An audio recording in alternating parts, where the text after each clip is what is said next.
Hello, welcome to Water Sign Philippines. So ito yung reading natin for Water Sign, Cancer, Scorpio, Pisces. Please take only what resonates. Hindi ito magre-resonate sa lahat. Of course, unfortunately, hindi ko naman talaga makukuha lahat ng energy ng water sign sa mundo.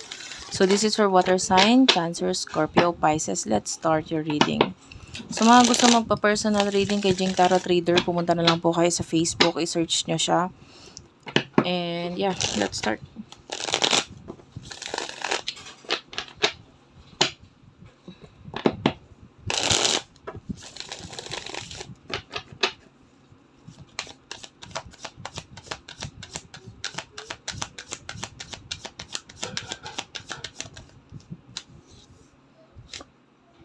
You do have your Three of Pentacles.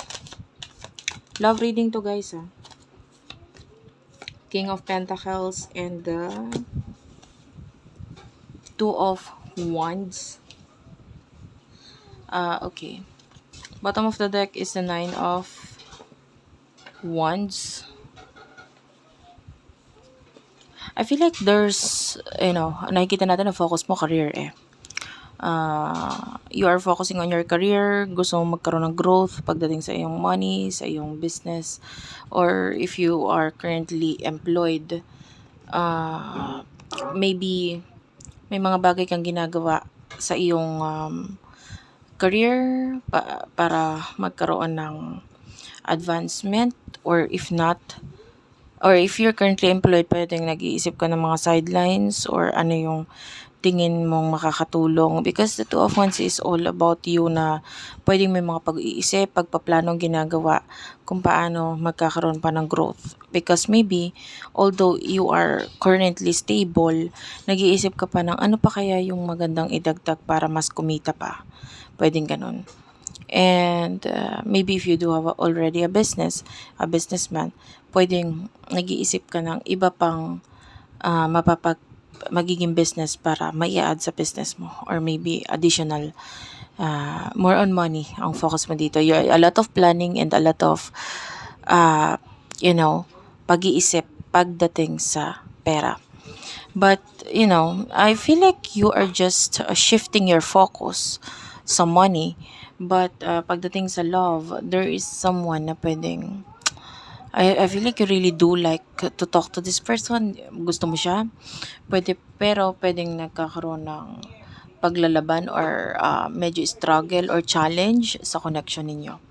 The Empress is here. You really do like this person, and with the star, so maaring this is your wish fulfillment. Ito yung taong magbibigay ng happiness sa'yo, or maybe yung iba sa inyo, this could be a crush, or you are admiring this person so much, ina-admire mo siya, but then there's conflict or challenge sa connection ninyo.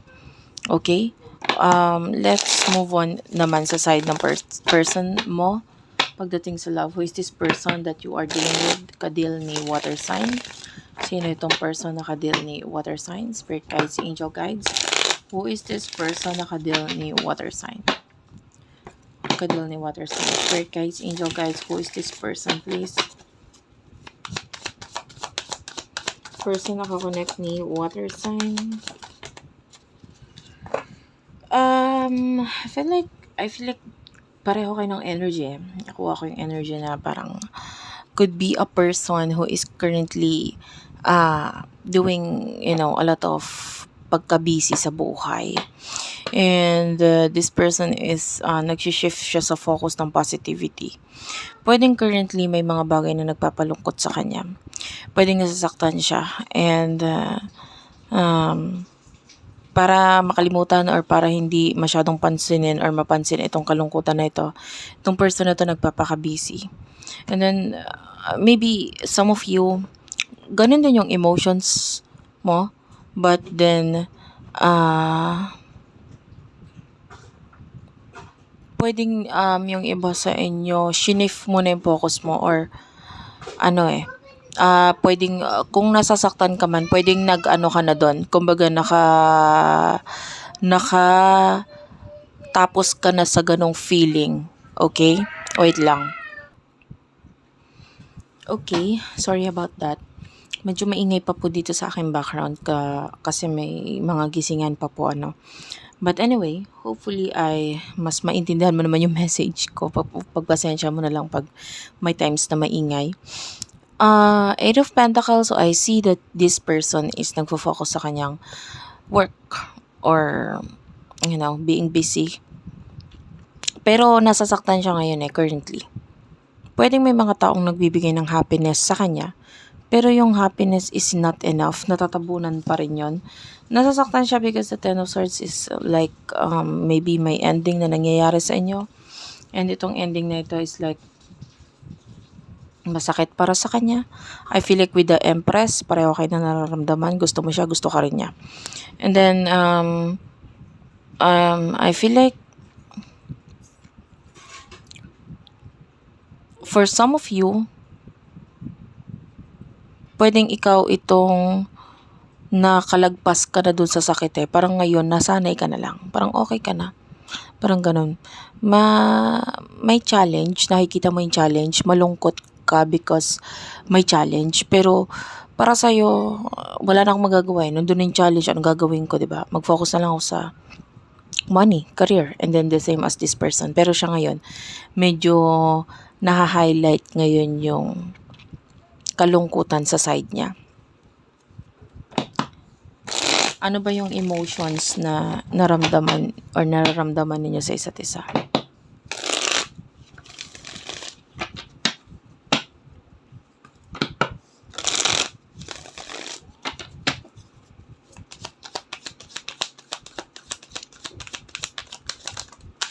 You do over the High Priestess? Okay, you're a very spiritual person.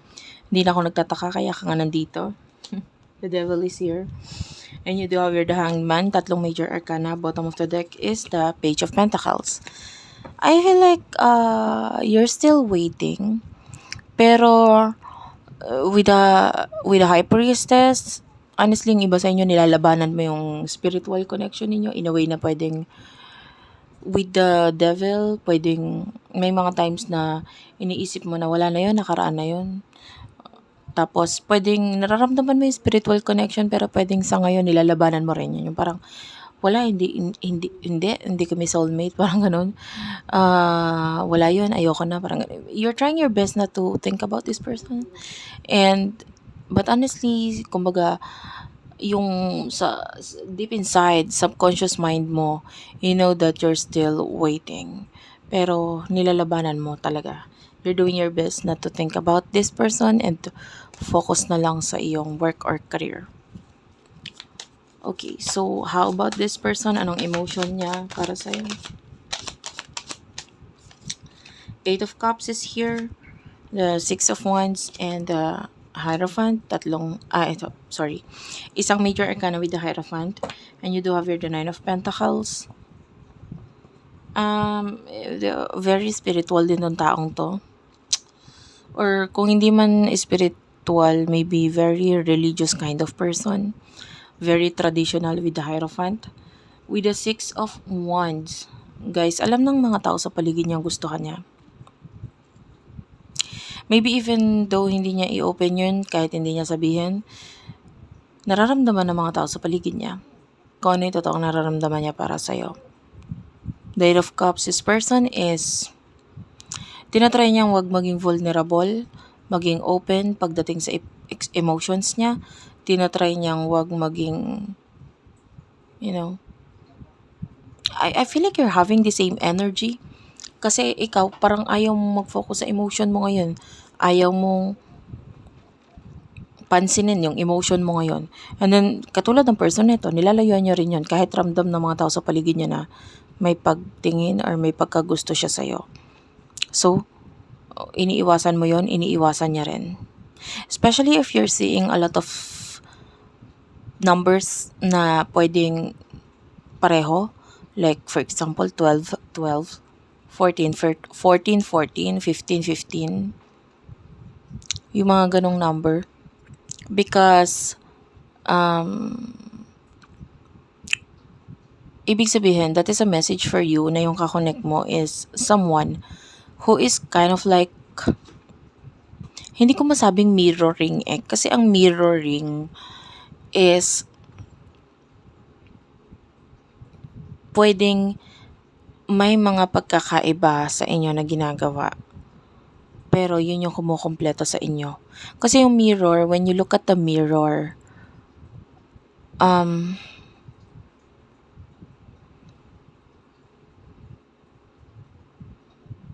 may, anong tawag dito? Parang, hindi ko alam kung paano i-explain yun. Sa personal, parang iba ang nasa kaliwa sa nasa kanan. Tapos pagtingin mo sa mirror, parang iba rin yung nasa kaliwa sa nasa kanan. That's why pag nagsalamin ka, makikita mo yung salamin or yung sulat na i-mirror mo sa salamin. Di ba iba yung pagkakabasa? But anyway, pwedeng kung paano yung ginagawa mong denial sa person na ito, ganun din ang ginagawa niya sa'yo. Dinedeny mo yung emotions mo, dinedeny niya rin yung emotions niya. Yun lang. So, what will happen in the okay, ganito na lang. Alamin natin kung ano yung mga gusto ninyong mangyari.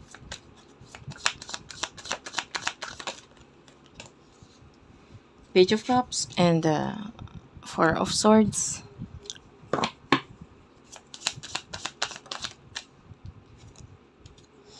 The Wheel of Fortune. Anong gusto niya mangyari?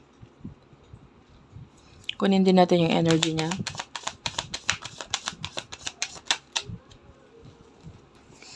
The Death card, Queen of Swords, Six of Pentacles, and the Ace of Cups.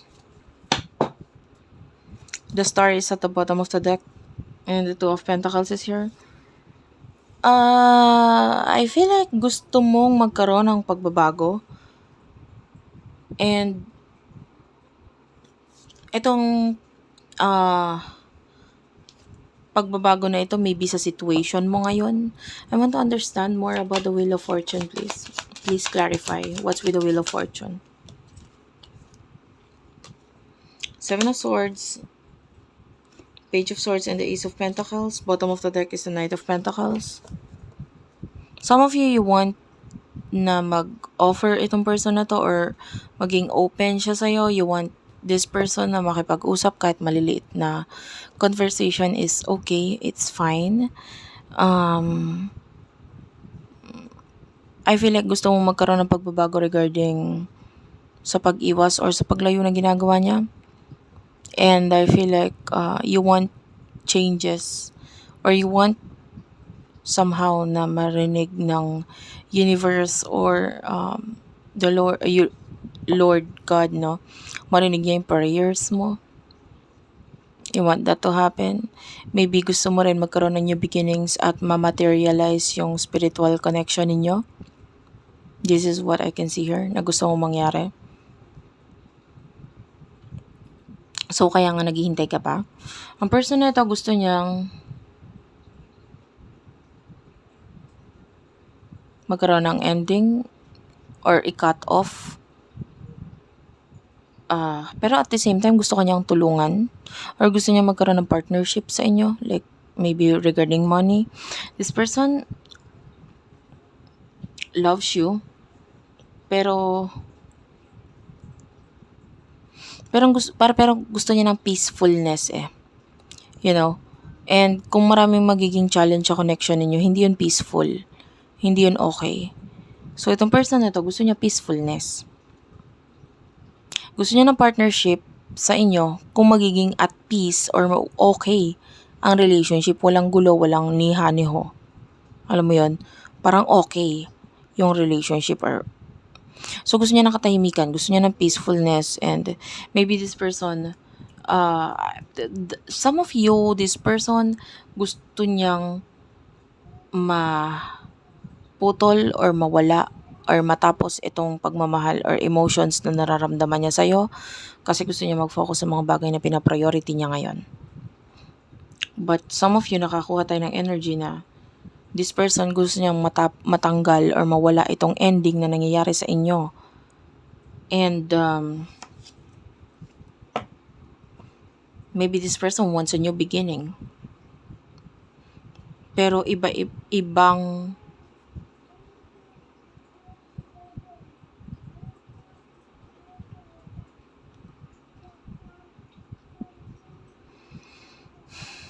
I feel like this person wants marriage with you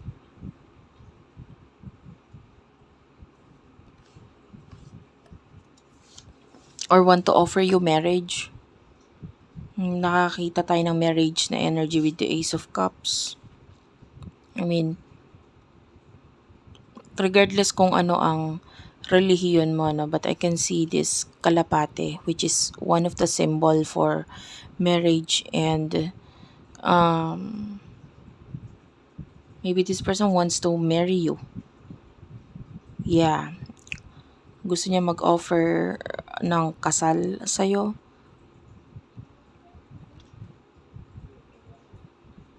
Gusto niyang hingiin yung kamay mo. But, kung hindi pa ito possible sa ngayon,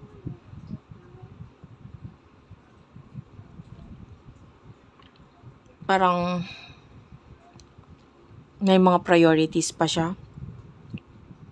Some of you, if you're already married, maybe this person, I hate to say this, but if ever that you're already married or in another relationship, especially if you're marriage,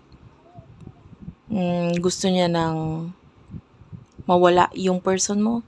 Like, kung may challenge dito sa connection na to na may kinalaman nga sa marriage, literal na mamatay yung person mo. Like that kind of thing. Kasi this person wants marriage. Gusto niya ng kasal.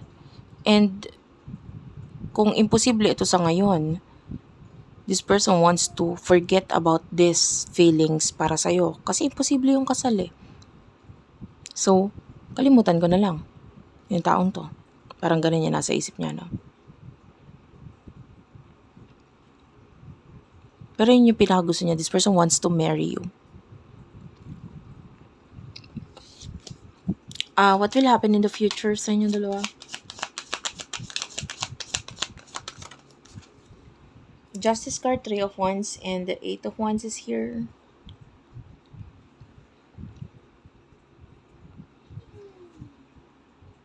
Oh, meron pa palang 10 of Swords. And, maraming nagtatagong cards. Wait lang guys. Nagtago si,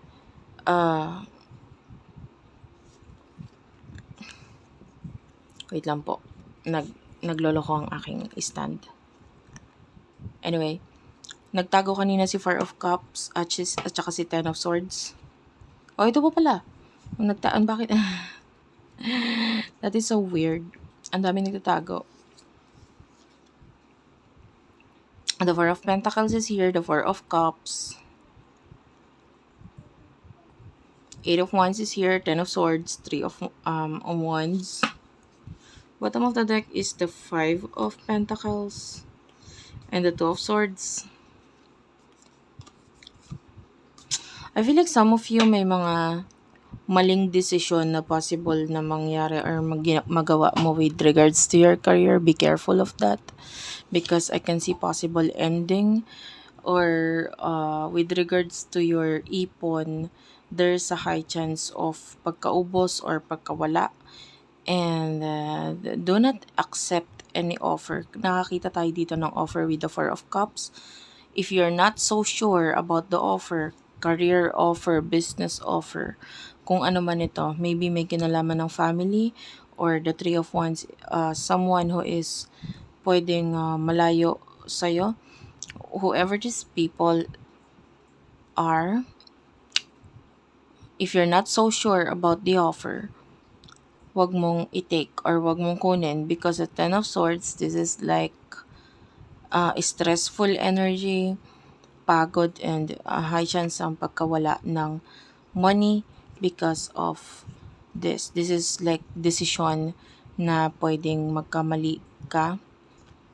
So, if you're really, actually ngayon, ginagawa ko itong video ng August. Hindi ko maalala kung anong date ngayon But anyway, it's like, hindi ako sure kung 7 or 8. hindi ko na check. But anyway,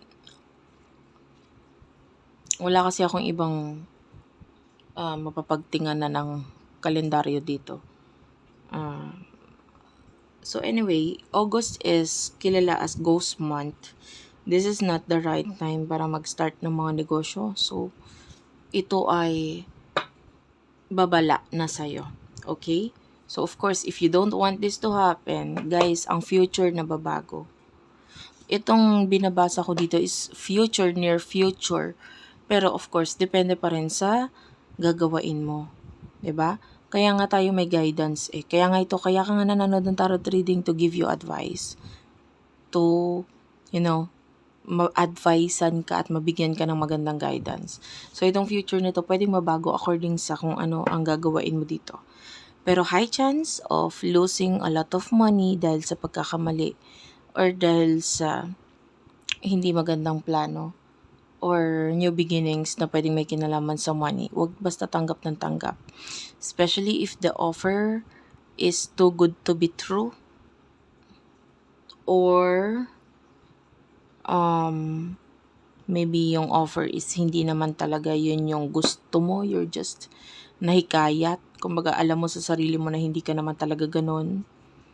Yan. And ghost month ngayon, hindi maganda magsimula ng mga negosyo. Okay? So, be careful. Pagdating sa person na ito, what will happen in the near future para sa kanya?